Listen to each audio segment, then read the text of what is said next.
Russia or China will take Greenland, and I am not going to let that happen.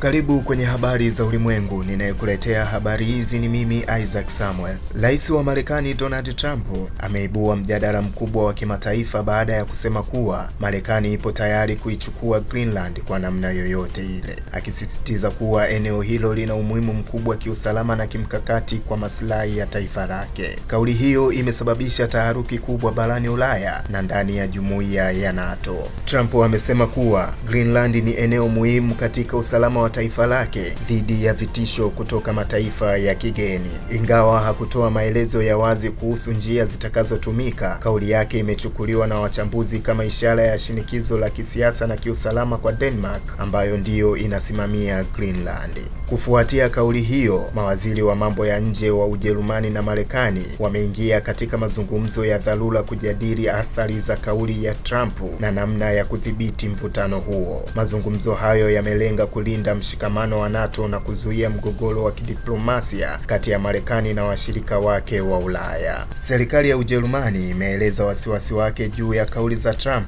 ikisisitiza kuwa masuala ya mipaka na mamlaka katika maeneo kama Greenland hayawezi kuamuliwa kwa vitisho ama shinikizo. Viongozi wa Ulaya wamekumbusha kuwa Greenland ni sehemu ya Denmark na kwamba mustakabali wake unapaswa kuamuliwa kwa misingi ya sheria za kimataifa na diplomasia. Waziri Mkuu wa Greenland pia amesisitiza kuwa eneo hilo si mali ya kuuzwa wala kuchukuliwa, akiongeza kuwa usalama wa Greenland upo katika mfumo wa NATO. Kauli hiyo imeungwa mkono na Denmark pamoja na mataifa mengine ya Ulaya yaliyosisitiza umuhimu wa kuheshimu uhuru wa mataifa na makubaliano ya kimataifa. Wachambuzi wa siasa za kimataifa wanasema kauli ya Trump kuhusu Greenland inaashiria mabadiliko ya mkakati wa Marekani katika eneo la Arctic, huku ushindani wa nguvu kubwa za dunia ukiendelea kuongezeka.